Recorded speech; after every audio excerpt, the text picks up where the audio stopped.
Hola a todos. Bueno, hoy día vamos a ver sobre las biomoléculas. La segunda parte de las biomoléculas vamos a hablar sobre las proteínas, los ácidos nucleicos. La semana pasada hablaron sobre el agua, los minerales, las vitaminas, los carbohidratos y los lípidos. Estamos viendo todas las moléculas que componen nuestra vida y es por eso que se las llaman biomoléculas, porque dan vida.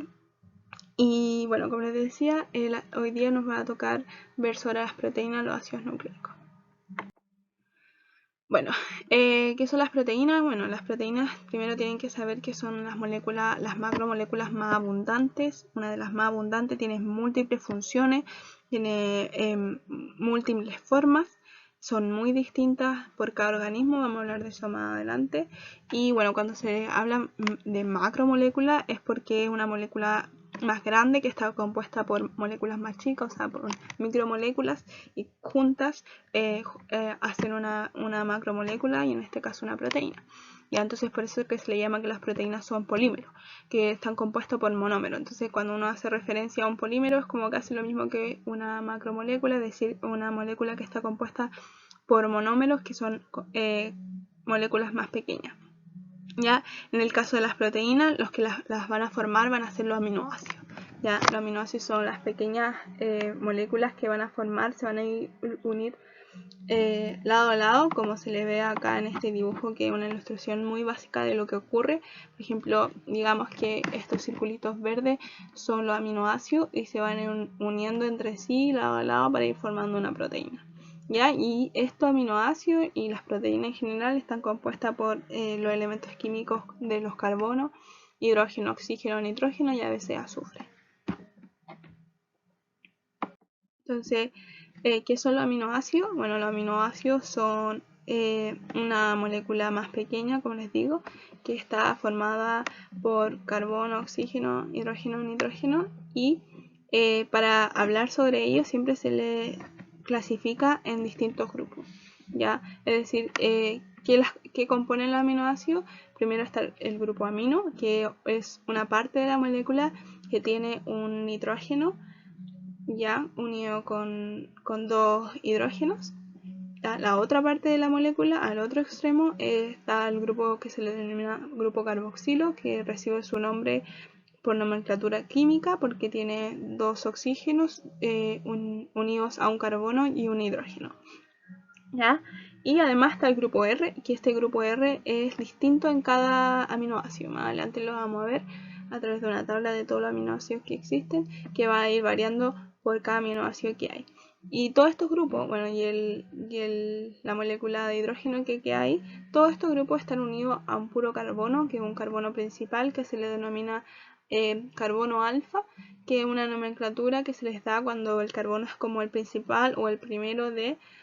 Entonces, como todos estos grupos están unidos solamente a ese carbono, se les denominó como carbono alfa.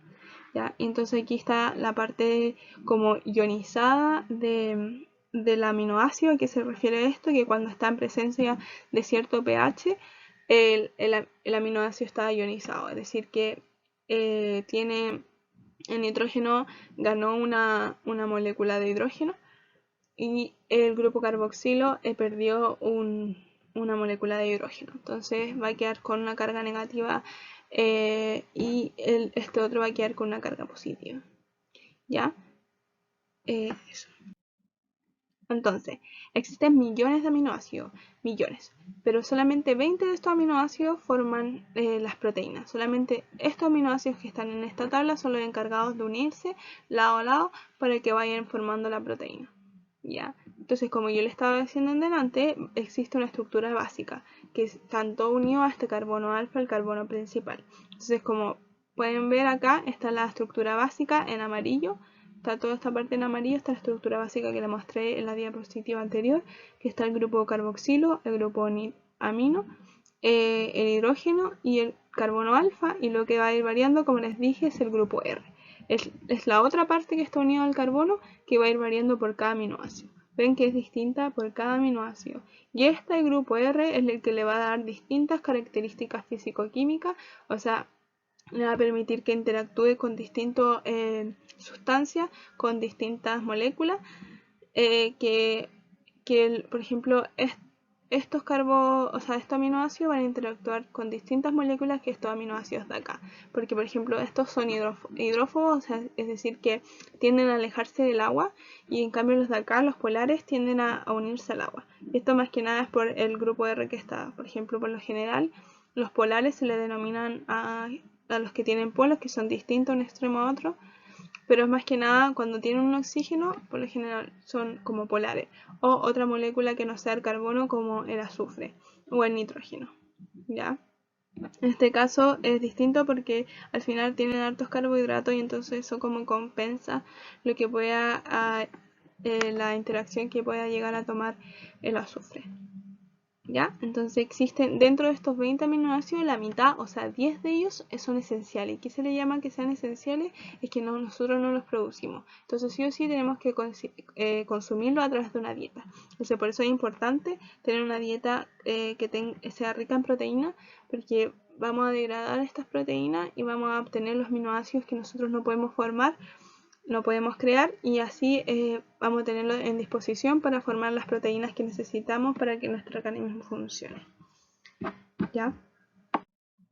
Entonces, ¿cómo los aminoácidos forman las proteínas? Estos se van uniendo a través de un enlace peptídico. Entonces, todos los aminoácidos que vimos en la diapositiva anterior van a ir uniéndose lado a lado y a través de un enlace peptídico. ¿Qué es un enlace peptídico? Aquí yo les puse un esquema sobre a lo que me refiero con un enlace peptídico. El enlace peptídico es simplemente, ahí existe una interacción química entre esta parte del grupo carboxilo de un aminoácido y esta parte del grupo amino del otro aminoácido, y se juntan y van a liberar una molécula de agua.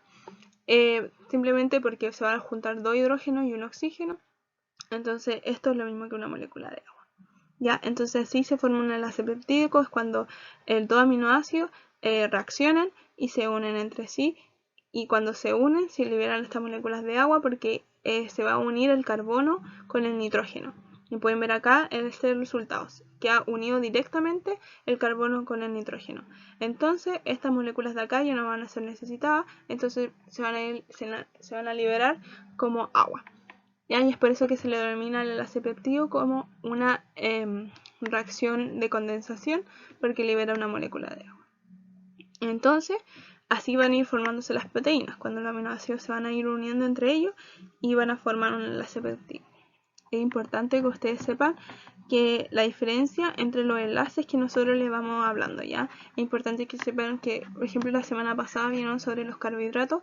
En los carbohidratos existen los enlaces, los que unen un monosacárido con otro monosacárido, es un enlace glucosídico, ¿ya? Y tienen que saber que solamente eso es parte de los carbohidratos, porque va a ser un enlace completamente distinto al que se forma acá. Puede ocurrir parecido, pero es distinto porque une distintas moléculas, y si bien se une, se libera agua también, pero va a unir distintas moléculas, ya van a unir monosacáridos, pero acá se va a unir aminoácidos. Entonces es esencial que sepan la diferencia entre una cosa y la otra, y que los enlaces peptídicos solo ocurren entre los aminoácidos y están presentes en las proteínas.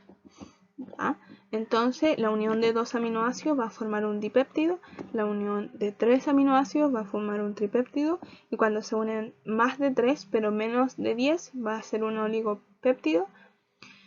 Pero cuando se unen 10 o más aminoácidos son polipéptidos. Entonces por eso las proteínas son por lo general, si no siempre, polipéptidos, porque hay mucho más de 10 aminoácidos unidos, ¿ya?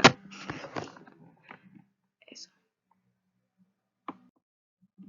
Entonces, como le iba diciendo, cuando los aminoácidos se van uniendo entre sí, empieza a formarse la proteína.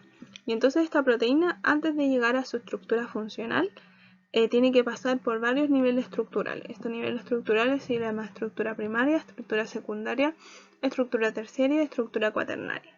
Ya entonces son las distintas etapas, distintos niveles que va pasando la proteína, como desde su formación, o sea, desde la unión de aminoácidos hasta llegar a esta estructura más grande, una estructura funcional, y que va a llevar a cabo los procesos biológicos. Ya, entonces, ¿qué es la estructura primaria? Entonces, como les digo, empiezan a unirse estos aminoácidos. Aquí vemos la unión de 6 aminoácidos distintos con 6 grupos R distintos, que los grupos R son los que están acá, que están unidos por el enlace peptídico, que son la parte azul de la imagen, y todos estos aminoácidos se van uniendo. Esto es un polipéptido, o en verdad como un oligopéptido, porque solamente hay 6 proteínas, o sea, 6 aminoácidos unidos. Entonces empieza a formarse la proteína y empiezan a estar esta formación, esta unión entre aminoácidos, y empiezan a formar una cadena que se le llama una cadena lineal. Es simplemente una secuencia de aminoácidos, como si nosotros nos fuéramos agarrando de los brazos y vamos creciendo solamente hacia los lados y no hay ningún crecimiento hacia en otra dimensión que no sea a lo largo, ¿ya? Entonces siempre en una cadena de aminoácidos, una secuencia de aminoácidos, va a quedar un grupo amino terminal libre y un grupo carboxilo terminal libre. Y esto es más que nada porque en un momento esta cadena se tiene que terminar. Entonces siempre va a quedar en un lado de la cadena un grupo amino que no va a estar unido a otra proteína.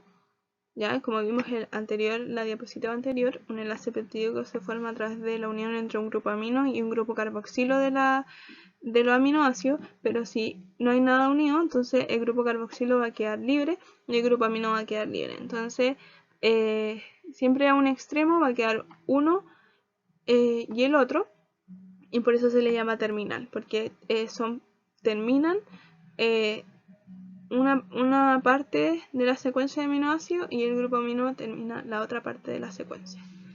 ¿Ya? Entonces, en la vida, en la biología en general, uno lo ve en química, empiezan a haber interacciones químicas, interacciones entre las moléculas. Entonces, cuando se empiezan a formar estas cadenas, por ejemplo, estos están cerca, o sea, ese hidrógeno está cerca de este oxígeno, y empiezan también a acercarse también los grupos R. Entonces empiezan a existir interacciones, y estas interacciones lo que empiezan a formar es otro tipo de estructura como las estructuras secundarias. Entonces las estructuras secundarias son las conformaciones locales de la secuencia de aminoácidos lineal. ¿Esto qué quiere decir? Que empiezan a haber interacciones que empiezan, no sé, a doblarse hacia adelante, hacia atrás, por decirlo así, y empieza a tomar conformaciones como esta, como hélice, o como hojas que van a ir como en zigzag formándose. Ya, estas son las estructuras secundarias. Entonces yo de una secuencia lineal de aminoácidos paso a una estructura secundaria. ¿Y por qué se forman? Porque, como les digo, empiezan a haber interacciones entre las moléculas de oxígeno y las moléculas de hidrógeno a través de empiezan a formar puentes de hidrógeno.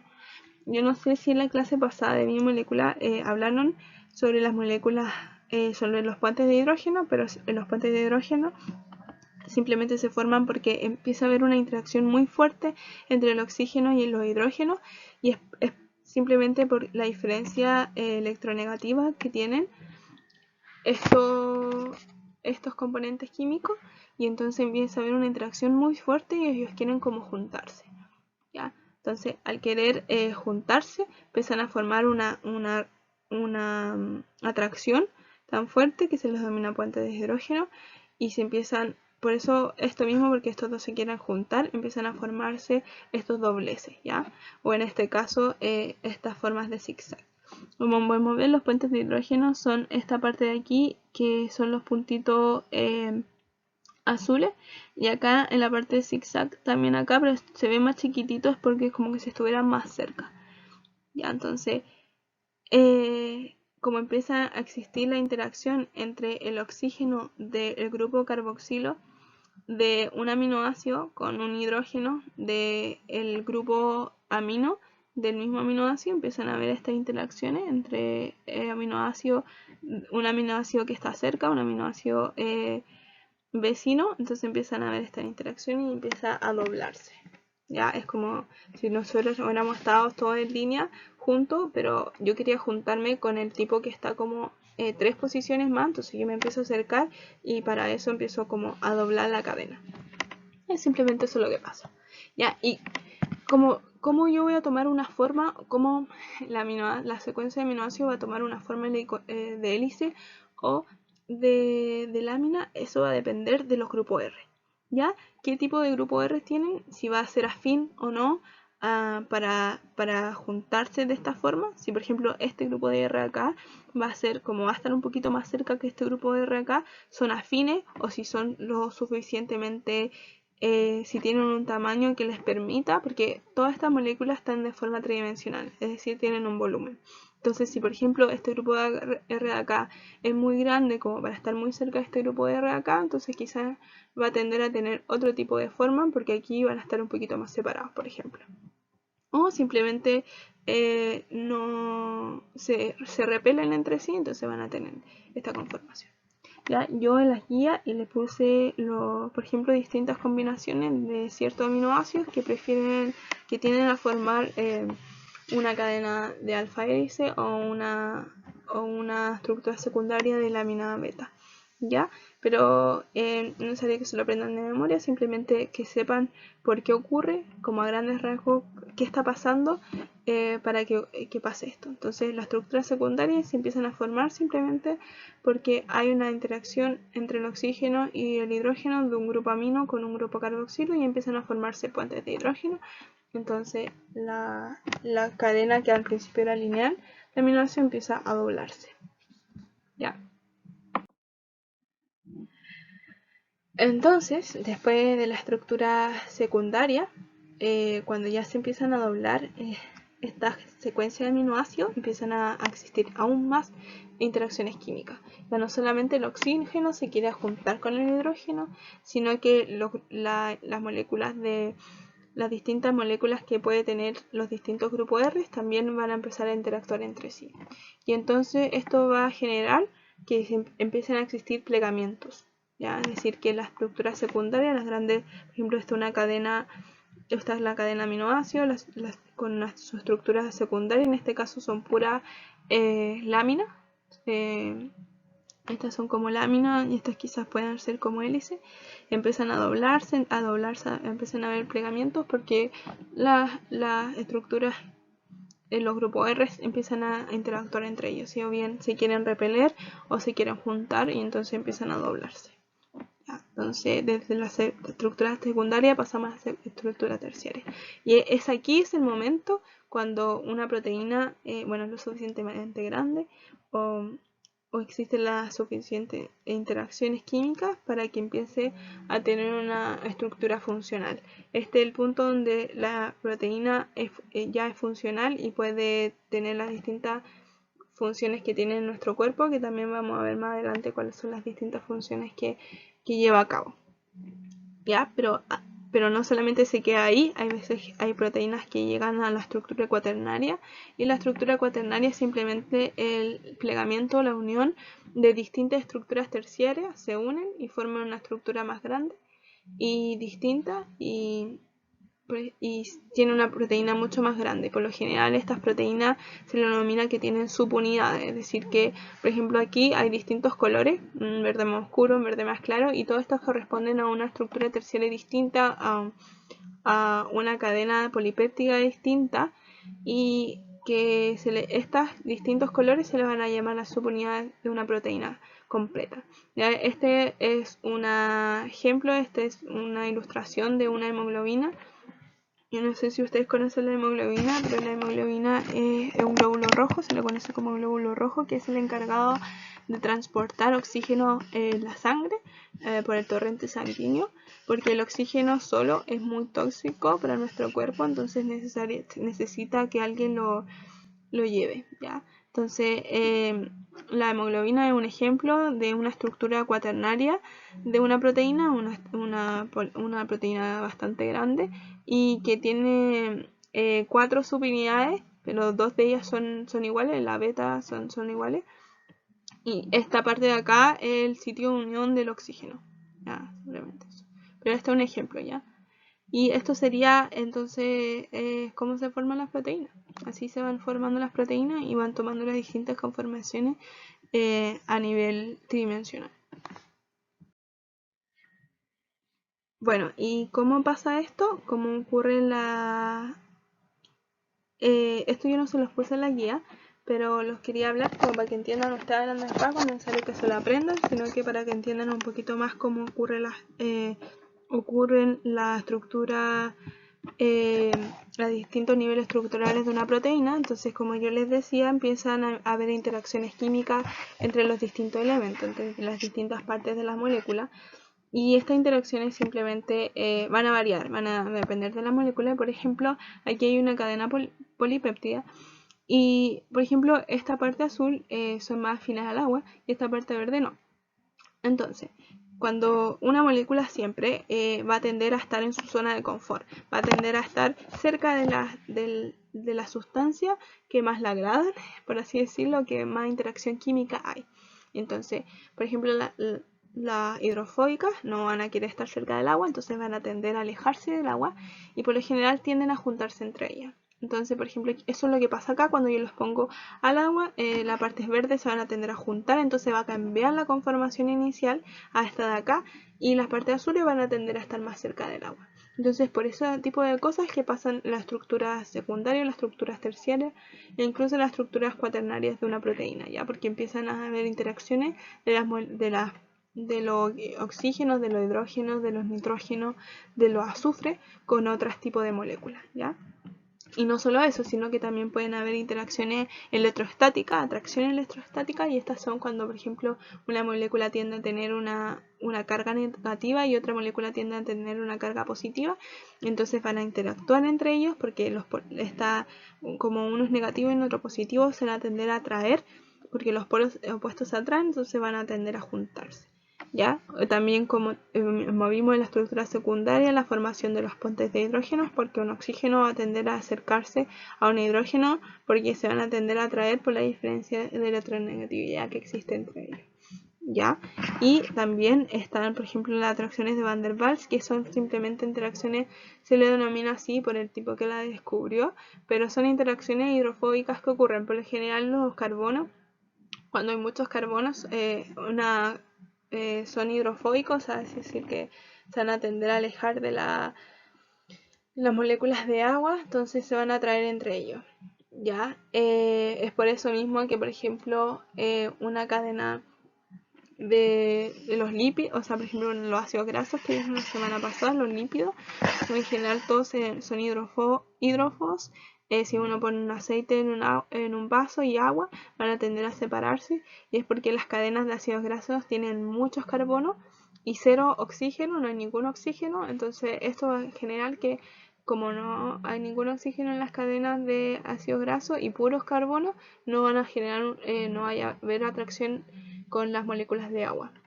Ya no van a generarse ningún puente de hidrógeno, nada, entonces van a tender a alejarse.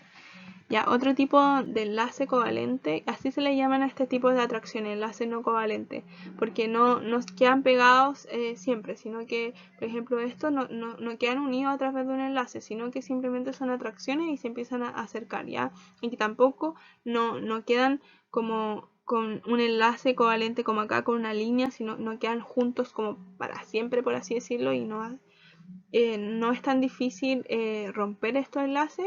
Simplemente vamos a cambiar el medio, vamos a quitar el agua, vamos a ponerle agua, así de simple, y así se van a ir rompiendo este tipo de enlaces, ¿ya? Porque son simplemente atracciones, por eso se le llama no covalente. Y por ejemplo, otra cosa que pueden haber es que se pueden formar enlaces. Aquí sí se forma un enlace, que es un enlace disulfuro. ¿Ya? Los enlaces disulfuros son cuando hay una presencia de un azufre en un aminoácido. Entonces el azufre de un aminoácido se va a tender a juntar con el otro azufre del otro aminoácido, porque los azufres entre sí tienden a juntarse bastante, hay una interacción muy fuerte entre ellos, entonces van a tender a formar un enlace de sulfuro. Ya, y aquí hay una ilustración de lo que yo le estaba diciendo. Si yo pongo agua, todos los puntitos rojos son agua, y hay una molécula que son hidrofóbicas, que es esta molécula azul de acá, y yo pongo agua, estas van a tender a alejarse del agua y se van a tender a juntarse entre ellos porque ninguno de los dos quiere estar con el agua. Ninguno de los dos que quiere estar con el agua, entonces como, también te cae mal el agua, sí, a mí igual, entonces se juntan entre ellos. Es simplemente eso lo que pasa. Esto no es necesario que se lo aprendan de memoria por ahora. Simplemente sepan que existe algo, para que entiendan la estructura, para que sepan la diferencia entre una estructura a otra. Tienen que saber que la primaria es solamente una secuencia de aminoácidos, la secundaria empiezan a haber interacciones de puentes de hidrógeno y empiezan a haber conformaciones locales, y ya después en la terciaria y en la cuaternaria existen otros tipos de interacciones que son las que están acá, y empiezan a haber otros tipos de doblaje, y la estructura empieza a tomar, la proteína empieza a tomar una forma característica, ¿ya? Bueno, como les decía, las proteínas tienen distintas funciones, ¿ya? Y respecto, según la función que cumplen, tienen cierto nombre, ¿ya? Por ejemplo, están las proteínas que se le denominan las enzimas, que son biocatalizadores. ¿Qué significa que son biocatalizadores? Que igual las vamos a ver más adelante en esta clase. Es que hacen que una reacción ocurra en un tiempo menor al que ocurriría sin ella. Por ejemplo, en nuestro sistema digestivo, en el estómago, hay muchas enzimas que nos ayudan a degradar los alimentos que consumimos para que esta degradación sea mucho más rápida y podamos obtener la energía mucho más rápido. Porque si no existieran estas enzimas, podríamos estar días, semanas, quizás, dependiendo del alimento, en degradando las moléculas de él. Porque romper enlaces entre moléculas a veces requiere mucha energía. Entonces, sin las enzimas, que disminuyen la cantidad de energía que se necesita para romper estos enlaces, se demoraría todo mucho más, ¿ya? También existen ciertas proteínas que le dan soporte a las células, que son parte de la estructura. Por ejemplo, a esto se le llaman las proteínas estructurales. Por ejemplo, está el colágeno, o en nuestro pelo existen las proteínas de las queratinas, que le da esta estructura al pelo que sea distinto a todas las que sean fuerte, por ejemplo, esas cosas, ¿ya? También están las proteínas que permiten que las células se muevan, o dentro de la célula se movilicen ciertos organelos o movilicen ciertas sustancias, y estas proteínas se le llaman las proteínas motoras. Un ejemplo de ellas son la actina, la miosina, que son parte de... Gracias a ella ocurre la contracción muscular, y entonces gracias a la contracción muscular ocurre el movimiento. Entonces, por esto estas dos proteínas son proteínas motoras. También están las proteínas reguladoras, que son las proteínas que permiten que ocurran ciertas funciones en nuestras células. Por ejemplo, la replicación celular, la transcripción del ADN. La replicación del ADN participan muchas proteínas, y estas proteínas se les denominaría proteínas funcionales, o sea, proteínas reguladoras, ¿ya? Y también están las proteínas de transporte, que son las proteínas que permiten que entren o salgan sustancias de la célula o los organelos, por ejemplo, del núcleo. Cuando el ARN sale del núcleo, sale a través de ciertas proteínas que están ubicadas en la membrana del núcleo y va a permitir su salida, ¿ya? Y en la membrana plasmática de la célula van a haber ciertas proteínas transportadoras que van a permitir la entrada de, por ejemplo, moléculas como la glucosa, que la glucosa es una molécula muy grande como para llegar y pasar a través de la membrana plasmática. Entonces lo que tiene que hacer es pasar a través de estas proteínas que se le llaman transportadores de glucosa. O también existen canales iónicos que permiten que ciertos iones que no son afines o que no pueden llegar y pasar a través de la membrana por su naturaleza química, entonces necesitan pasar por estos canales iónicos, ¿ya? También existen proteínas que son parte de la comunicación del organismo, que se les llama las hormonas proteicas. Las hormonas proteicas son parte de la comunicación celular. Estas dan las señales para que cierta acción ocurra. Y también existen otro tipo de hormonas, que son las hormonas esteroidales, que son lipídicas, pero y las hormonas proteicas, ¿ya? Y las hormonas proteicas, por ejemplo, está la insulina, que la insulina es parte de la regulación de la glicemia de nuestro cuerpo, regula los niveles de glucosa. Entonces, ella, si hay cierta concentración de glucosa, va a dar cierta señal para que ocurran ciertas funciones celulares para que se ocupe esa glucosa o si hay muy poca glucosa, tengan cuidado con gastar mucha energía porque no nos queda más glucosa, etcétera. Como por ese tipo de cosas. Entonces las hormonas son las que mandan las señales ante cierta adversidad, a cierto estímulo, por ejemplo está la adrenalina también, ese tipo de cosas se crean por ciertas situaciones, por ciertos ambientes que nosotros estamos expuestos. Entonces las hormonas como que comunican a las células qué hacer, ¿ya? También están las proteínas que son parte de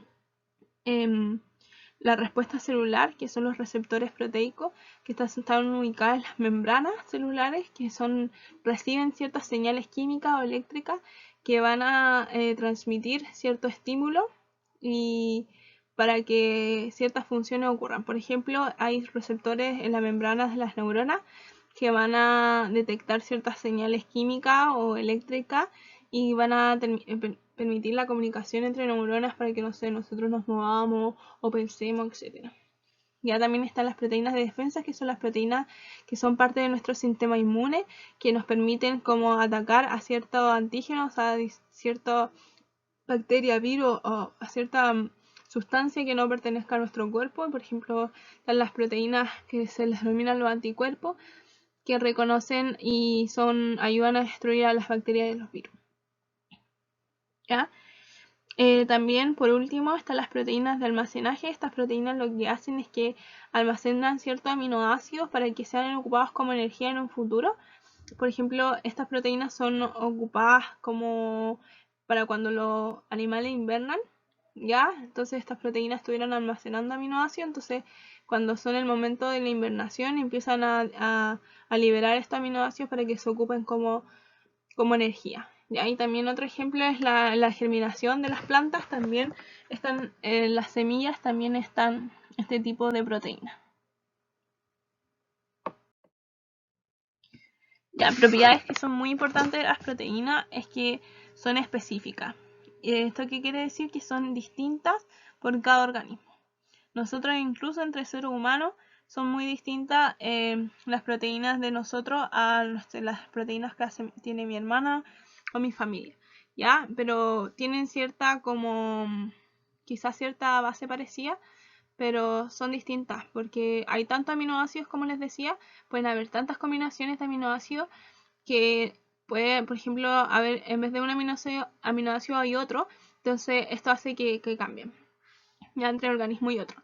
Y esto explica, por ejemplo, cuando hay trasplantes de órganos, nuestro sistema rechaza ciertos órganos, por ejemplo, un riñón o etcétera, y es porque reconoce que las proteínas que son parte de la estructura o son parte del riñón no son sus propias proteínas. Entonces por eso empiezan a rechazarlo. Y es por eso que se hacen tratamiento o se pide o se sugiere que los trasplantes sean como de un familiar a otro, porque como hay una base genética como similar, por lo menos van a haber ciertas proteínas que van a reconocer quizás como propia y no lo rechacen. ¿Ya? Otra cosa que tienen las proteínas es que pueden denaturalizarse. ¿Esto qué quiere decir? Que pueden perder su estructura como terciaria o cuaternaria o terciaria y pasar a la estructura primaria. ¿Ya? Y esto ocurre simplemente porque todas las interacciones químicas que vimos con anterioridad o todos los enlaces que se forman se pierden.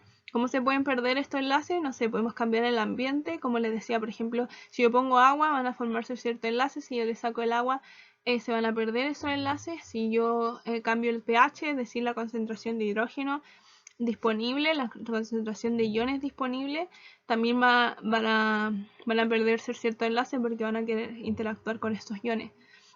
O la temperatura también afecta a los enlaces, los rompe ciertos enlaces, entonces todo esto va a generar que las proteínas pierdan su estructura, ¿ya?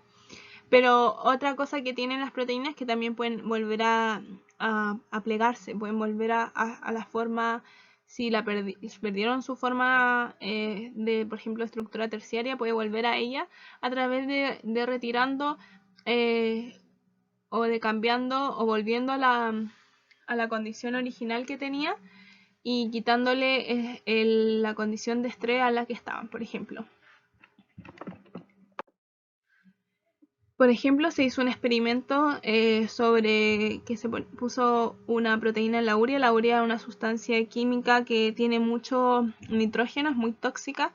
La urea es liberada, por ejemplo, por la orina. Y lo que hace es que cuando una proteína se expone a la urea, por lo general se desnaturaliza, o sea, pierde su estructura. Vamos a ver que aquí pierde su estructura terciaria y vuelve como a una estructura primaria como de cadena, simplemente de cadena aminoácido. Pero cuando se quitó la urea se dieron cuenta que la proteína volvió a su forma original porque ya no está la urea que no permite las interacciones que se estaban formando, pero, o sea, sí, perdón, la urea evitaba que se formaran ciertas interacciones, pero ahora sin ellas se volvieron a formar esas interacciones químicas. Entonces la proteína vuelve a su forma original sin la urea. ¿Ya? Y esto solamente lo pueden hacer las proteínas. Y es simplemente porque ocurren muchas interacciones químicas. ¿Ya? Eso siempre tienen que tenerlo en cuenta. Ya. Como les conté, la enzima es un tipo de proteína. ¿Y qué tienen de especial en las enzimas? Como les decía, es que hacen que una reacción sea mucho más rápida. Por ejemplo, aquí podemos ver que el avance de una reacción versus la energía que se necesita para la reacción. Entonces, ¿cómo acelera la enzima una reacción? Lo que pasa es que cuando uno, para que ocurra cierta reacción química, se necesita cierto nivel de energía. ¿Ya?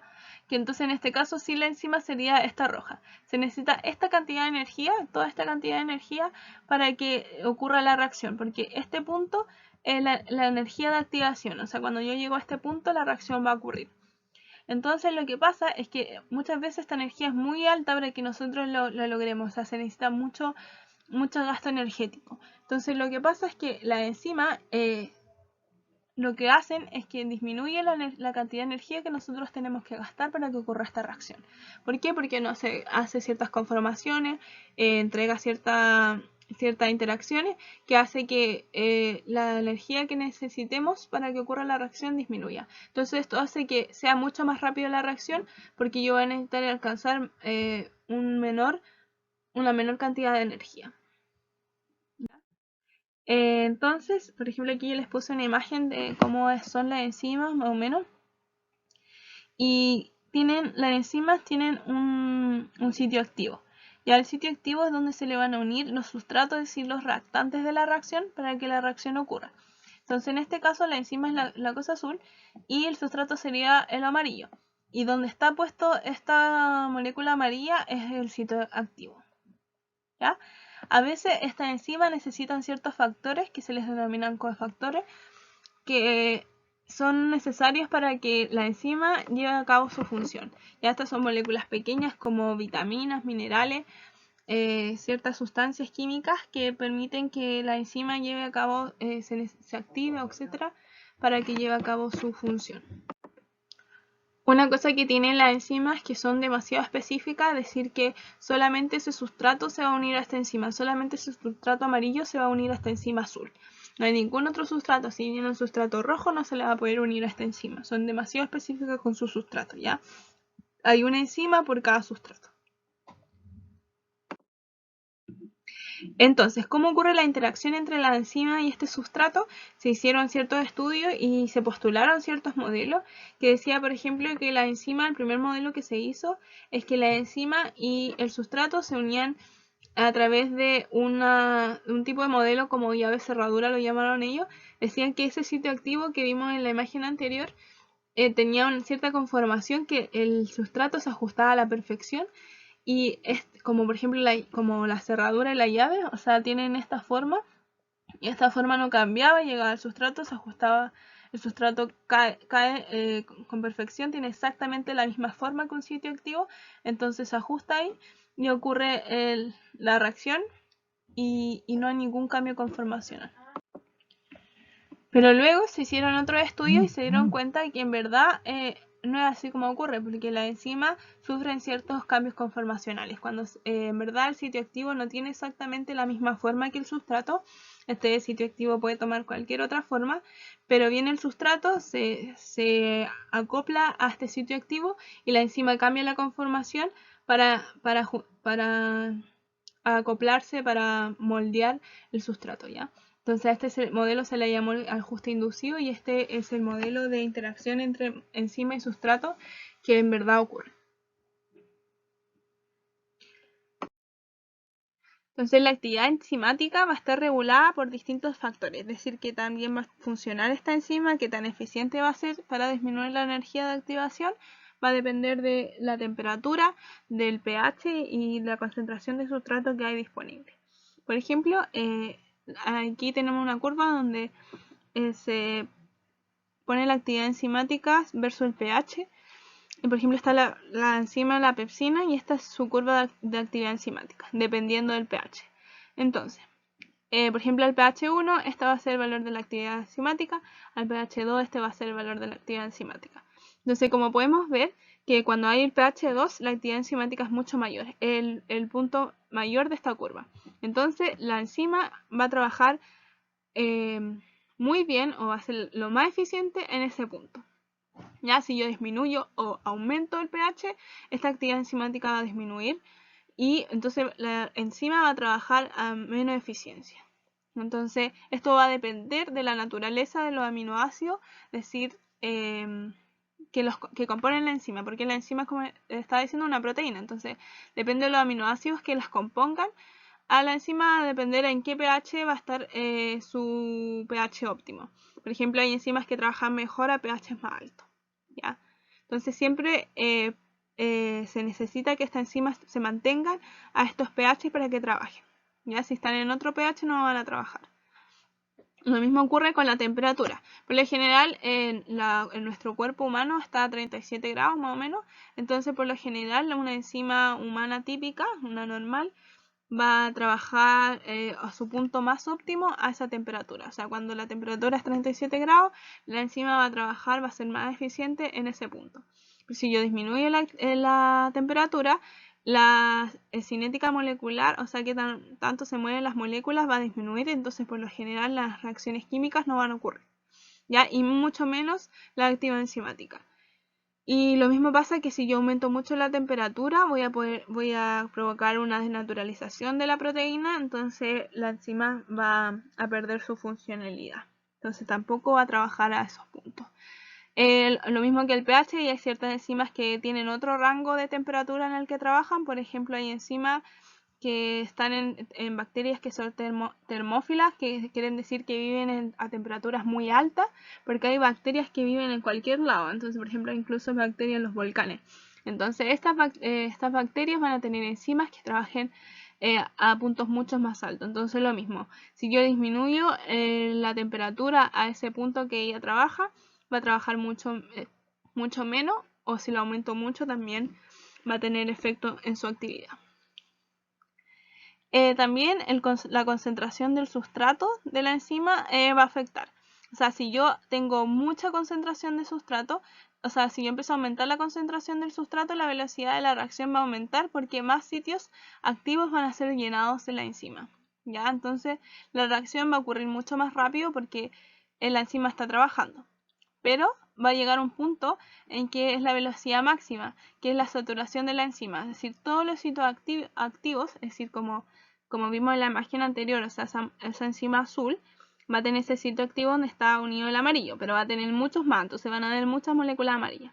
Cuando todos esos puntos, esos sitios están llenados de puras moléculas amarillas, la enzima ya no va a poder aceptar más sustrato, entonces va a llegar a su velocidad máxima. La reacción va a llegar a su velocidad máxima porque la enzima ya no puede aceptar más sustrato y no puede trabajar más de lo que ya está trabajando. Entonces ahí llega la velocidad máxima de la reacción. La actividad enzimática también puede ser regulada por otras moléculas, que por ejemplo están los inhibidores enzimáticos. Los inhibidores enzimáticos lo que hacen es inhibir la actividad de una enzima. Y hay dos tipos de inhibidores enzimáticos, que hablan de inhibidores competitivos y los inhibidores no competitivos. Aquí yo les dejé una imagen que representa muy bien lo que ocurre. Por ejemplo, como les mostré, está la enzima azul, está el sitio activo, aquí se le une el sustrato, perfecto, y ocurre la reacción y están los productos. Ya, pero lo que pasa con un inhibidor competitivo es que ese mismo sitio activo se le va a unir otra molécula, que es el inhibidor competitivo, que tiene características parecidas al sustrato, entonces va a poder unirse a ese sitio. Entonces, ¿qué va a hacer? Que va a evitar que este sustrato se una ahí, entonces va a evitar que ocurra la reacción. ¿Ya? Pero también existen otros inhibidores que se llaman los inhibidores no competitivos. Estos inhibidores no competitivos son inhibidores que no se van a unir al sitio activo original, ya que no se unen ahí, sino que se unen a otro sitio de la enzima, se unen a otra parte, y esto también va a evitar que ocurra la reacción porque va a disminuir la eficiencia de esta enzima, ya va a bloquearla por completo porque no sé, va a evitar que los cambios conformacionales que tenga que pasar la enzima para que lleve a cabo su función sean inhibidos y sean bloqueados. Y es por esto que los inhibidores no competitivos bloquean una reacción química. O sea, la actividad enzimática. Y entonces, ¿cómo afecta esto a la velocidad de la reacción? O sea, ¿cómo afecta a la actividad enzimática en general? Por ejemplo, aquí tenemos el gráfico parecido que les mostré cómo variaba la actividad enzimática con la concentración de sustrato y la tasa, o sea, la velocidad de reacción. Entonces, por ejemplo, con la enzima normal, la que les mostré anterior, uno llega a una velocidad máxima y siempre va a ir aumentando con la concentración de sustrato. Pero ¿qué pasa? Que con un inhibidor competitivo voy a necesitar más concentración de sustrato para lograr la misma actividad enzimática. O sea, la misma velocidad de reacción porque los sitios activos van a estar ocupados por otro sustancia que no es el sustrato, sino que es el inhibidor. Entonces voy a necesitar más concentración de sustrato para poder llenar los sitios activos. Entonces, como podemos ver acá, a la misma tasa de reacción, a la misma velocidad, yo voy a necesitar en el punto verde, o sea, cuando hay un inhibidor competitivo, más concentración de sustrato, porque cuando yo me muevo a la derecha es que yo estoy aumentando la concentración de sustrato. Entonces, a esta misma velocidad voy a necesitar aún más concentración de sustrato. ¿Ven? En todos los puntos voy a necesitar aún más. ¿Por qué? Porque ahora van a estar compitiendo entre los sitios activos. Entonces, yo voy a necesitar aún más concentración de sustrato porque voy a querer que haya en los sustratos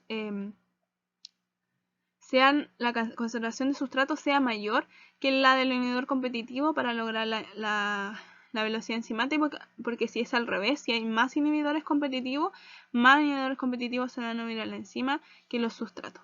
Entonces, por eso voy a necesitar más concentración de sustrato para llegar a la misma velocidad. Pero en la diferencia de los inhibidores competitivos, aumentar la concentración del sustrato no va a afectar.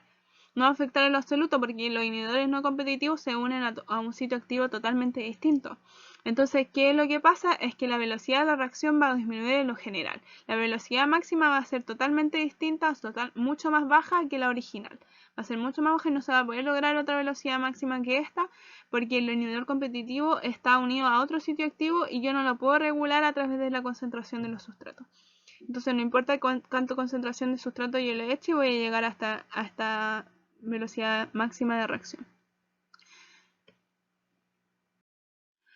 Otro tipo de regulación enzimática que hay es la regulación alostérica, que ocurre cuando hay un inhibidor alostérico o un activador alostérico, pues tanto inhibir a la enzima como activarla aún más. Este inhibidor o este activador se va a unir a un sitio totalmente distinto al sitio activo, sino que a un sitio que se le denomina sitio alostérico.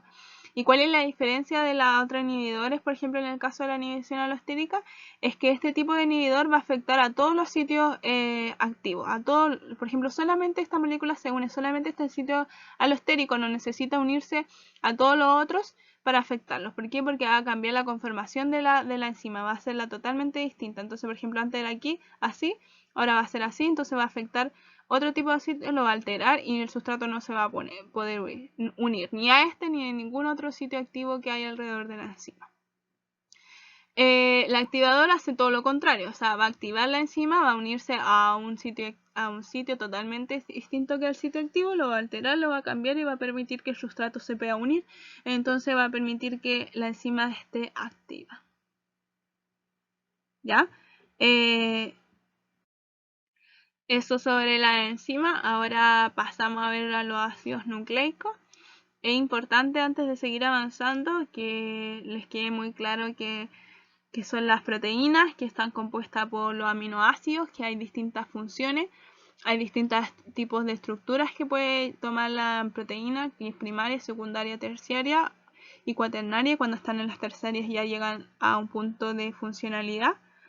Y pueden haber distintas funciones, ya que las vimos en la tabla, y una de esas son las enzimas, que las enzimas son muy importantes para que ocurran las reacciones químicas en nuestro cuerpo y están reguladas por muchos factores como la presencia de otras sustancias, que son los activadores, los inhibidores, o la del medio como el pH, la temperatura. Eso, entonces pasando a los ácidos nucleicos. Los ácidos nucleicos son otras moléculas biológicas que hay en nuestro organismo, y este también es una macromolécula, es un polímero, y su monómero son los nucleótidos. ¿Ya? Los principales elementos químicos que componen los ácidos nucleicos son los carbonos, los oxígenos, los nitrógenos, el oxígeno, y a diferencia de los anteriores, tiene fósforo. ¿Ya? Son esenciales para depositar y transmitir la información genética. Son los encargados de almacenar la información genética, informarla, transcribirla para que se ocurra la síntesis de proteínas y para que así ocurran las distintas funciones de nuestro cuerpo. Los principales ácidos nucleicos que existen es el ADN y el ARN.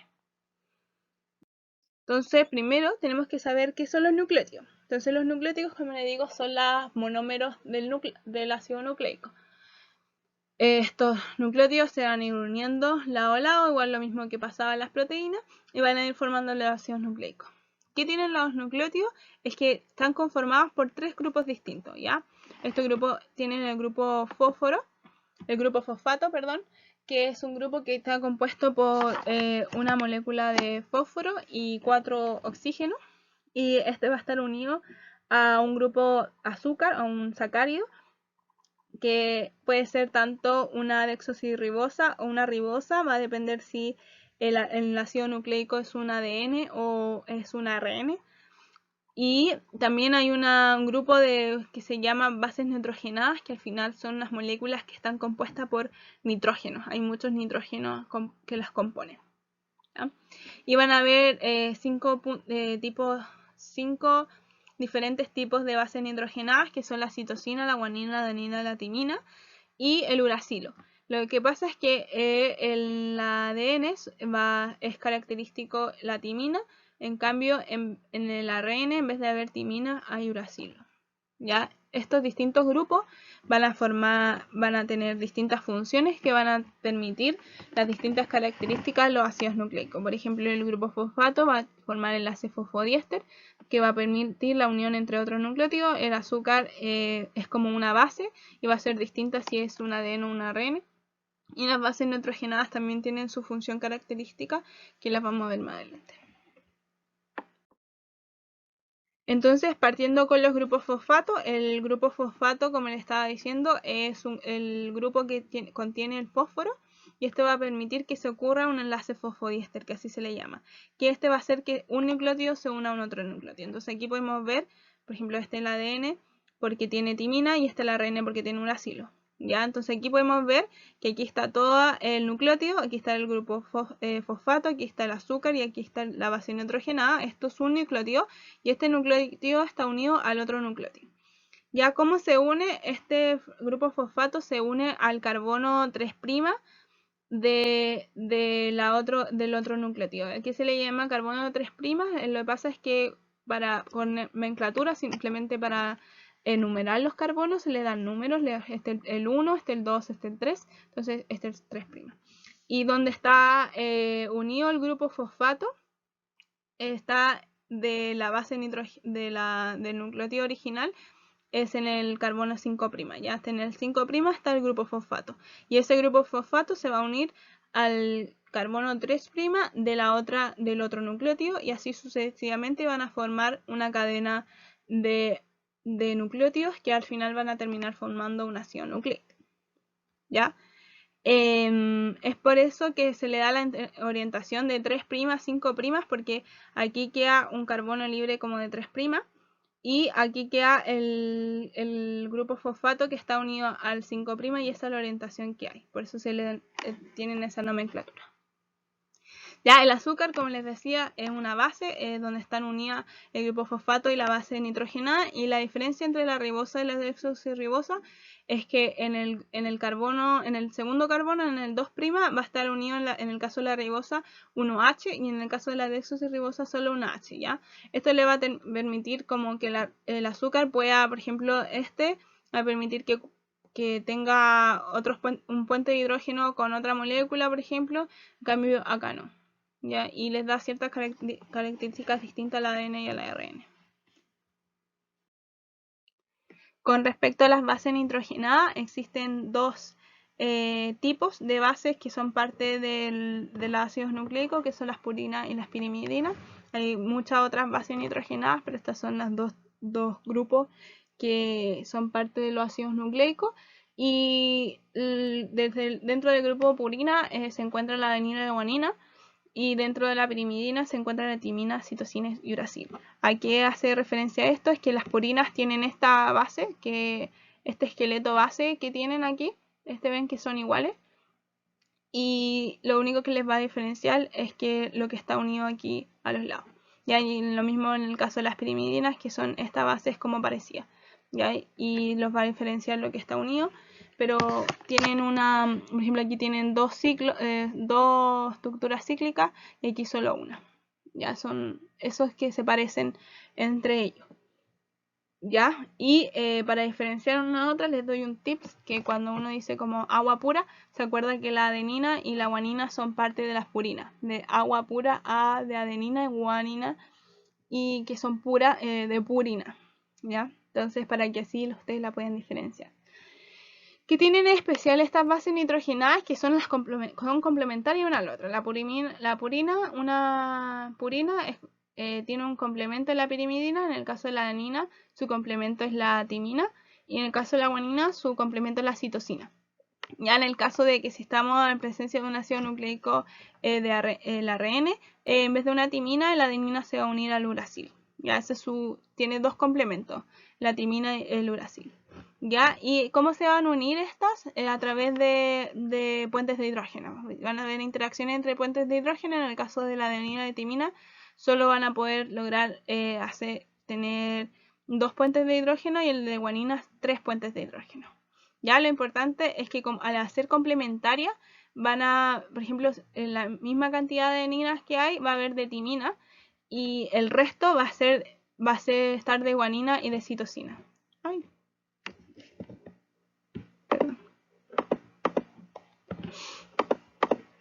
Ya, y eso se los puse en la guía como una explicación más sobre eso. Si tienen alguna duda, no duden en escribirme. Ya, todo esto en conjunto van a formar los ácidos nucleicos. Aquí podemos ver todo esto funcionando en su conjunto. Entonces aquí hay un nucleótido, aquí hay otro nucleótido y otro nucleótido, y están unidos por este fosfodiéster.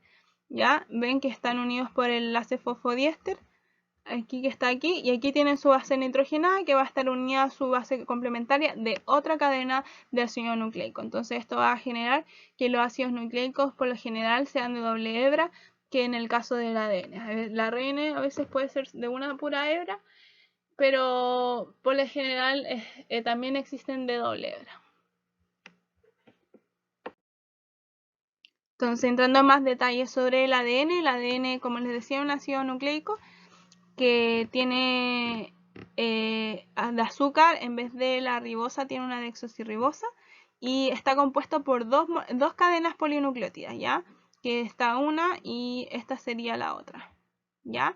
Y tiene una forma de hélice, y que se doblan a través de como que hay un eje central, imaginario, ¿no? En verdad no existe, pero siempre va a doblarse como en torno a este, que es imaginario, pero siempre va a ser como el mismo, por así decirlo, el mismo tamaño. Es como que si en la molécula de ADN hubiera un hoyito en el medio, ¿ya?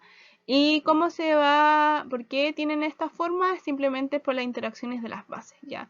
Como estas interacciones que hay acá, estos enlaces que se forman van a generar que se doble las cadenas de ADN, porque se van sobreponiendo estas uniones y van a generar esta rotación.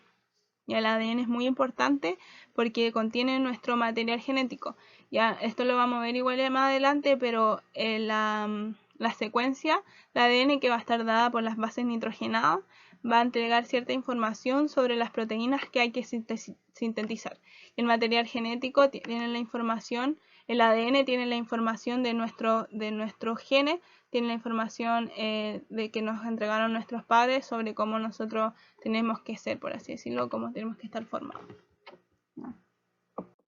El otro ácido nucleico es el ARN, que a diferencia del ADN está formado por la azúcar de ribosa.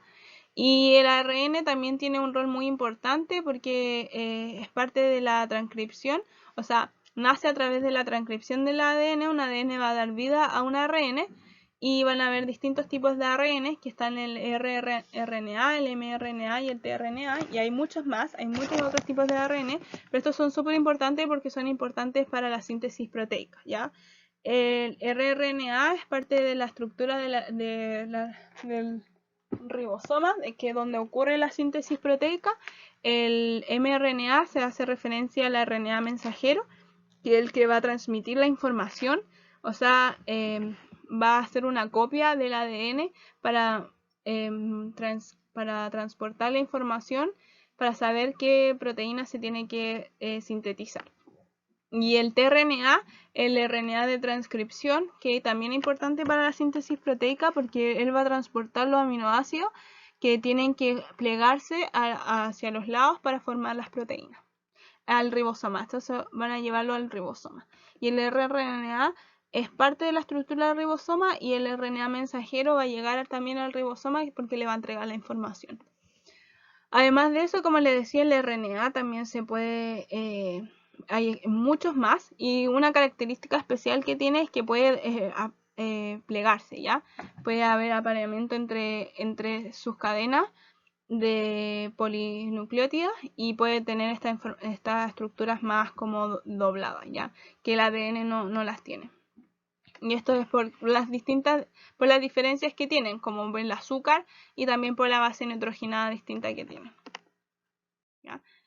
Tienen que saber, esto lo vamos a ver más a detalle más adelante, para que no se asusten, es que el ADN tiene la capacidad de replicarse, como les decía, como para entregar la información genética. Entonces, a través de una cadena de ADN de doble hebra voy a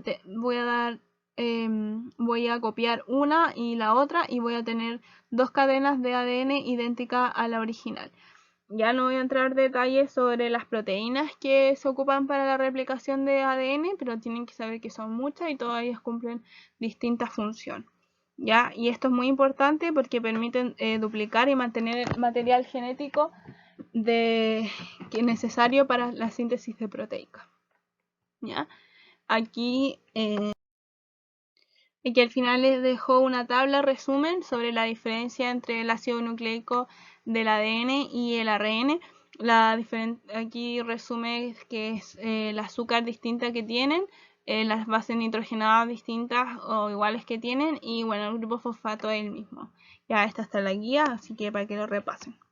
Ya, esto sería sobre las proteínas y los ácidos nucleicos. Si tienen alguna duda, no duden en escribirme. Para eso estamos en su disposición. Y eso, nos vemos la próxima semana con las siguientes clases, que se estaría viendo sobre las células eucarionte y las procarionte. Ya, eso, que estén bien, que tengan un buen día.